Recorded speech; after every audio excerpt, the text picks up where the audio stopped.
Hey, sorry about that. That was a really unfortunate timing. Um, my dog started freaking out during. Here's my puppy. I know my puppy started freaking out the uh, during the countdown. Okay. Um, hey, great to be here. Thanks for tuning in. It's another kind of monthly update. The monthly I guess newsletter wasn't quite sent out, but hopefully that will be sending shortly. So as always, if you have questions, feel free to kind of list them in the chat, and a couple big pieces, right? We've been fulfilling Stars of Ikarios, continuing to work on Mythwind. Development for Stone Saga is ongoing, and so I'm just going to kind of run through those things. Obviously, Stars of Ikarios is like the big thing right now.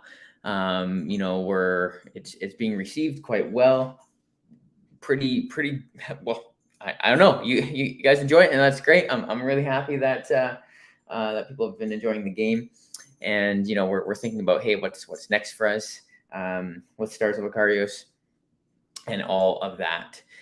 So for those who are still waiting for fulfillment, sorry, it is happening.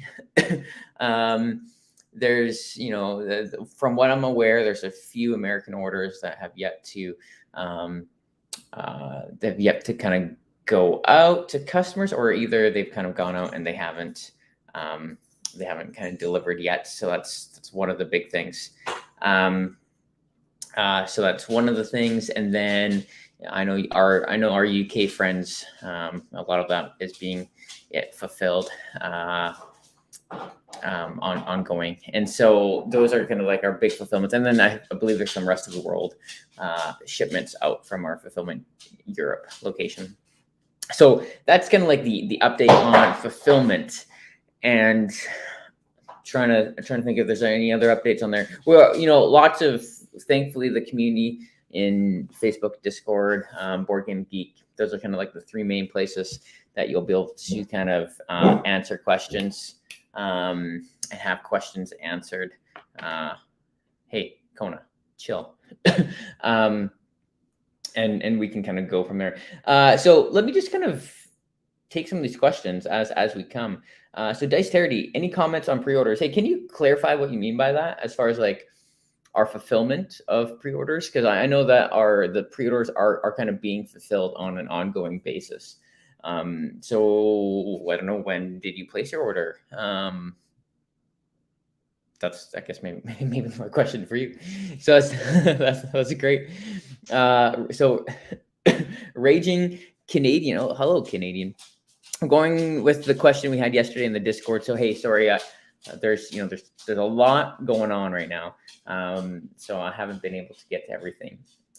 If you can't finish the full move on an engine upgrade, can you do the combat modifier?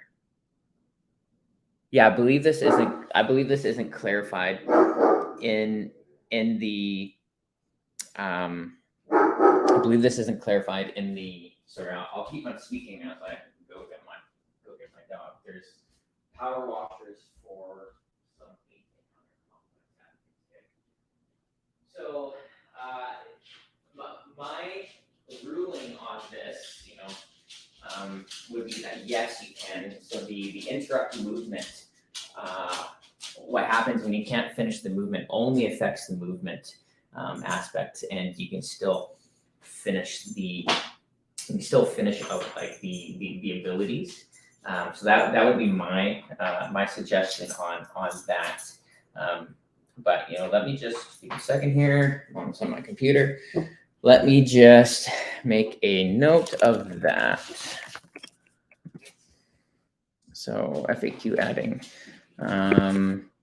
combat effect on engine upgrade when interrupt movement. Great.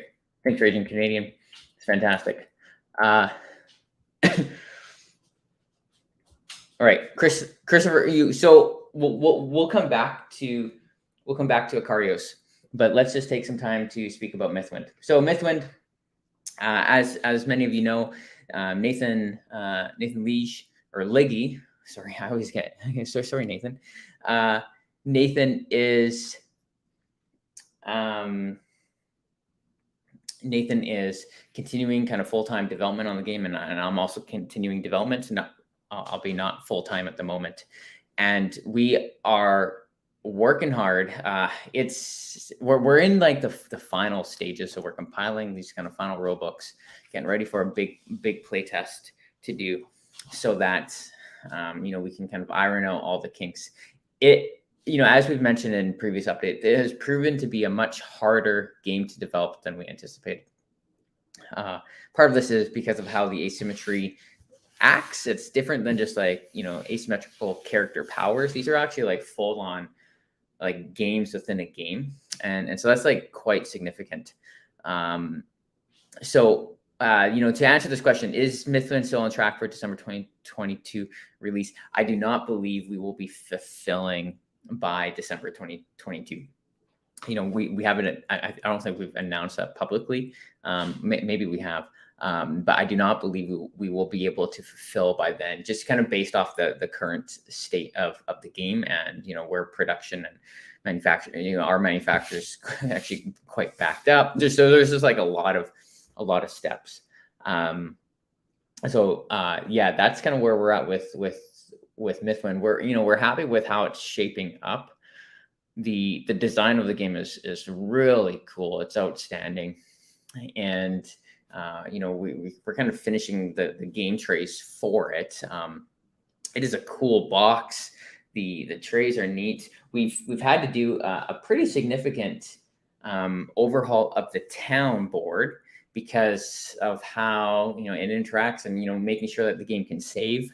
I want to kind of come back to the fact that Mythwind is, and this isn't an excuse, we should have probably been a little bit more conservative on our timeline anyways, but Mythwind is a game, I don't know of any other game that has tried to accomplish what we're doing as far as being a game that you can pick up, put down, and the sessions actually run into one another, right? It is this persistent experience, and so I haven't seen that, and it's taken us. There was some problems that we had to some problems that we had to crack. Okay, so Diceterity, you have, obviously you don't want to put your email up here. Diceterity, if you haven't emailed us yet, so let's go, I'll just type it in chat. Can you please email hello at OOMM Games, just so that we can confirm that that you have an order. It should be coming, but yeah, please jump in. James Boyden is asking, you're just jumping in. So UK distribution, I believe, is going with DHL right now, Auto Fulfillment Europe. So FFE is the company that's fulfilling, and I believe DHL is the company fulfilling. That's what I've seen with some of our partners. So a lot of the orders are actually just going out to this week. And then sorry, rough time frame. I believe the remainder of the UK orders are getting out of the fulfillment center this week. That's kind of what I've been told. Sorry. Okay.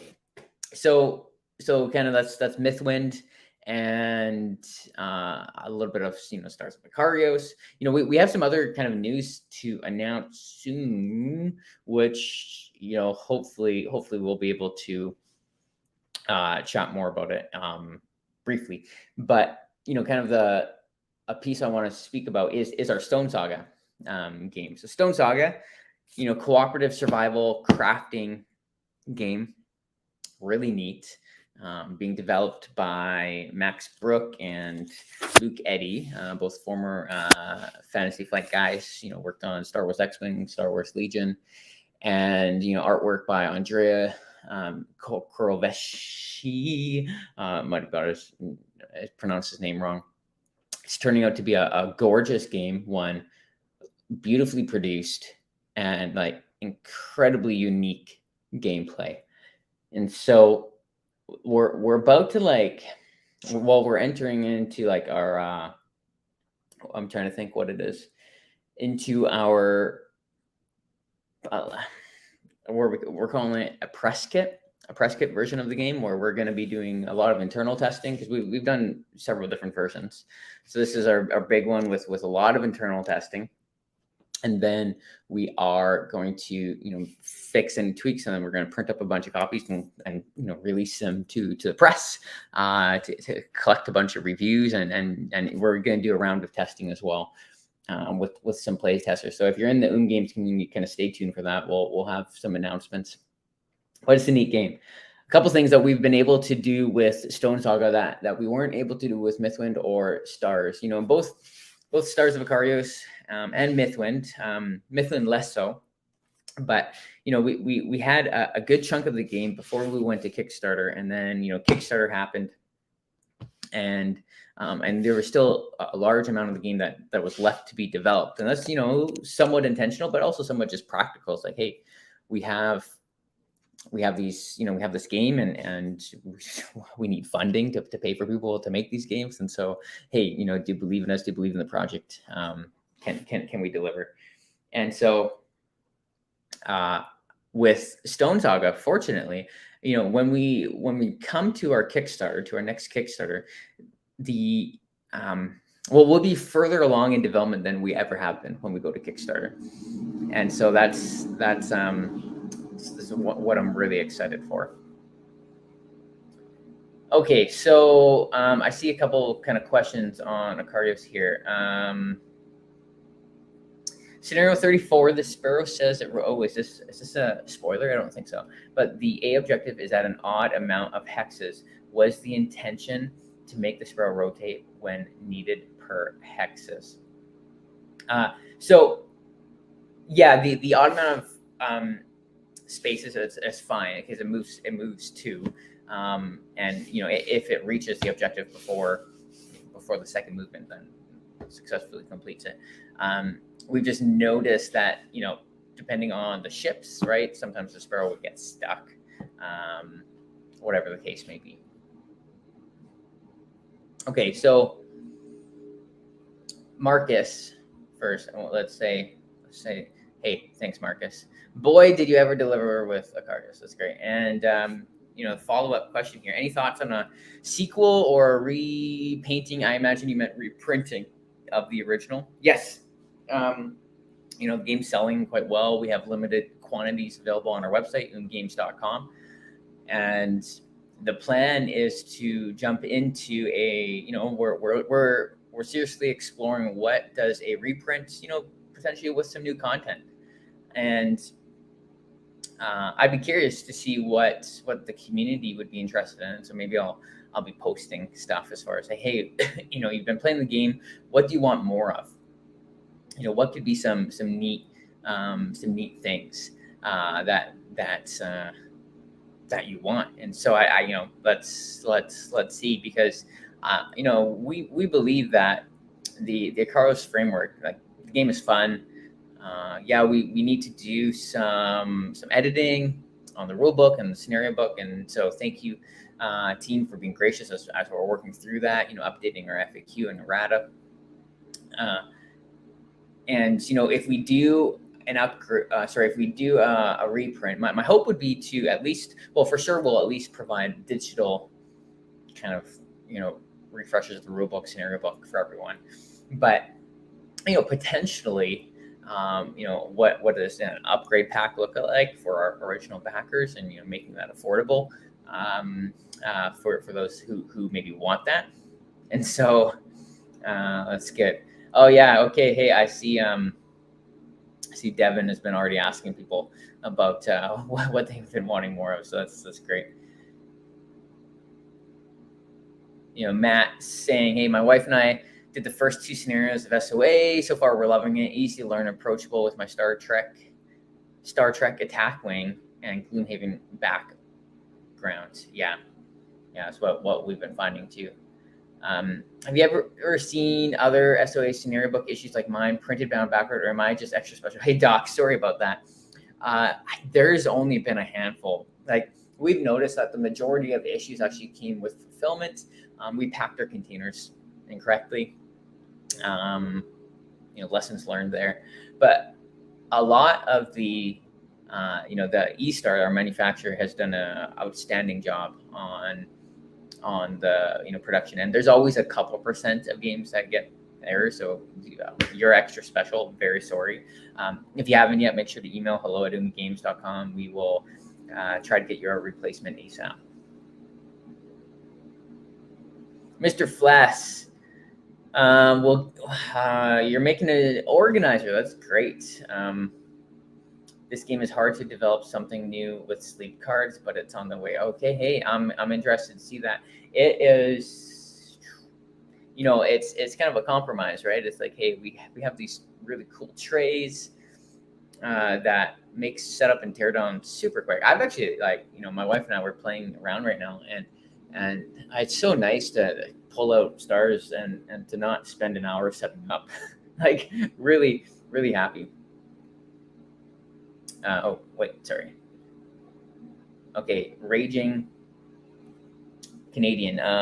When is the rotate done in a move? Like on a burn and flip, do you move forward and then rotate? Okay, so stress rotate. If you read the rules, I don't know what page it's on, but it says you may perform it either before or after the action. So you get flexibility there, and it really opens up, right? Especially in the burn and flip, you can do some cool maneuvers where you rotate, burn and flip, and get someone that's kind of behind you.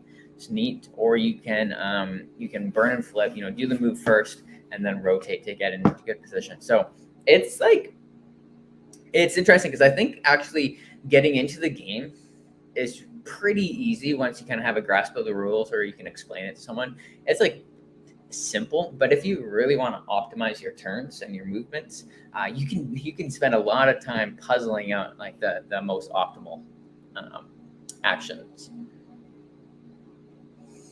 Oh, internal rainbow. Okay, yeah, please do the upgrade pack idea if you do a second edition printing.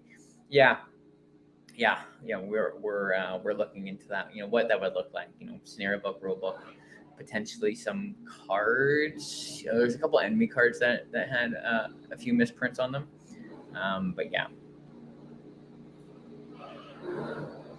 Ken, I see the same story as Madara happening for SOA. It had a small backing on its first run, but once it hit the tables, its popularity exploded as people saw that it did deliver what is promised. Hey, Ken, thanks. And for those of you who don't know, Ken is the guy behind Coded Creation, who I think has messaged me and is waiting for me to tell him to update our TTS mod for Stars of Icarus. So thanks, Ken. And yeah, hopefully it's, in some ways it's similar to, there's been a bunch of kind of these new wave of, I guess, dungeon crawlers, right? So I think Madara, Chronicles of Drunagar is one. Oathsworn is fun. The Oathsworn is delivering right now, kind of right around the same time as Icarus. So I know there's a lot of overlap between the two backers. I'm trying to think who else there's been.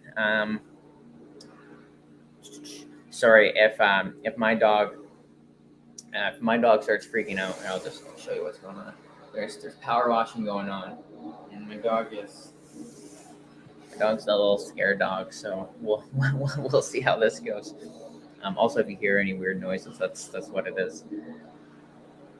What was I saying? Yeah, so this new wave of kind of games that do well on their first edition, and Stars of Icarus did great. We had, I don't know, raised almost $1 million Canadian and did well, but we're hoping, right? And people love the game, and I think we can kind of do a nice 1.5 version and really kind of blow it out of the water. Blow it out of the water. I would love that. Devin from Board Game Hype is asking, will you be using game trays inserts going forward? It would be epic. Yeah, so if you haven't looked at Mythwind, you can check out the Mythwind inserts, and those are next level, right? Because they have been designed. Each character gets their own unique insert. It's wild what we're doing with Mythwind, and so the Kickstarter shows some of that. The final product will be way more than that.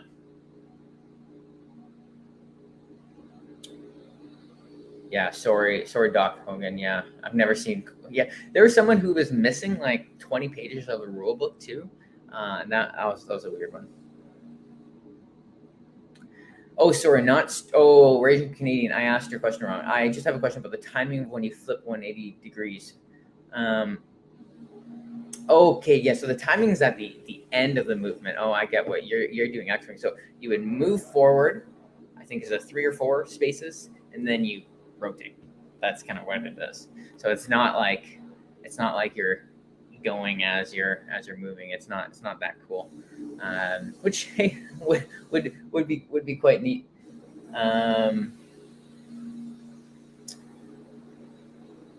Okay, we have Matt. Another thought could be an STL for a 3D printable insert. For those as an add-on for a feature product, almost nobody has ever done that. So the issue with 3D printable inserts is that like they're fine for, I think, for a consumer, like for a customer to print at home, but you can't get the quality of like 3D printers. They don't have the same tolerance and quality level of a vacuum mold. Like, so you can't get a lid. Well, one, you can't really print lids so much, and not clear lids. Well, maybe you can with some 3D printers, but you also can't like get the snap in the same way. Like the tolerances aren't quite there. And 3D printing is still like a pretty new business. Oh, this is fun. These guys are like literally right outdoors. Hey, you're okay, Kona? You're okay. Okay, you know what? Kona might be calling us. Okay, hey team. Well, thanks so much for being here. Sorry for my dog, but we'll feel free to keep on asking any questions. All right, take care, everyone.